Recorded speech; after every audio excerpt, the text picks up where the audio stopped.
Halo semuanya, perkenalkan nama saya Oktaviani Manongko. Di video kali ini, saya akan membahas tentang perbandingan penerapan hak asasi manusia atau HAM di Perancis dan di Indonesia.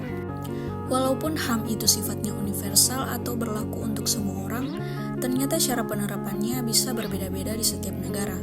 Nah, di video ini kita bakal lihat perbedaannya antara Perancis dan Indonesia dengan cara yang santai dan mudah dipahami.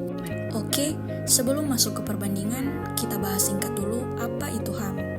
HAM adalah hak dasar yang otomatis kita punya sejak lahir. Semua orang punya HAM, tanpa peduli dia siapa, agamanya apa, atau latar belakangnya bagaimana. Makanya, negara punya tanggung jawab besar buat melindungi hak-hak tersebut. Kalau di Perancis, HAM itu sudah jadi bagian penting sejak lama. Sejak tahun 1789, Perancis sudah punya Declaration of the Rights of Man and of the Citizen. HAM dijamin oleh konstitusi dan juga aturan di tingkat Eropa. Jadi kalau ada pelanggaran HAM, warga bisa menggugat negaranya sampai ke pengadilan HAM Eropa. Nah, sekarang kita ke Indonesia. Di Indonesia, HAM dijamin langsung oleh Undang-Undang Dasar 1945, tepatnya pasal 28A sampai 28J.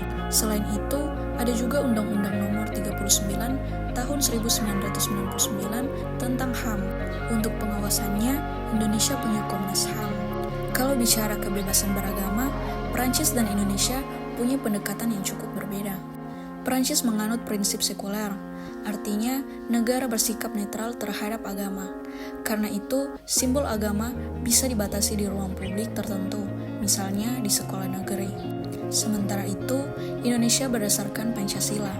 Negara mengakui dan melindungi agama, tetapi kebebasan beragama tetap ada batasannya, supaya tetap tertib. Di Perancis, kebebasan berekspresi itu luas. Masyarakat bebas menyampaikan pendapat, termasuk kritik ke pemerintah atau agama, selama tidak menghasut kebencian. Kalau di Indonesia, kebebasan berpendapat juga diakui, tapi dalam praktiknya ada aturan pembatas, salah satunya lewat Undang-Undang ITE. Dari sisi penegakan HAM, Perancis bisa dibilang cukup tegas. Kalau negara melanggar HAM, bisa langsung diproses secara hukum.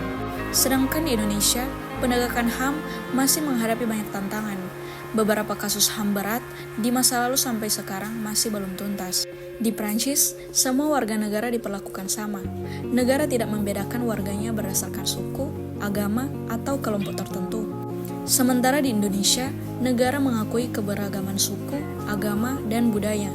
Tapi dalam praktiknya, kelompok minoritas masih kadang mengalami diskriminasi.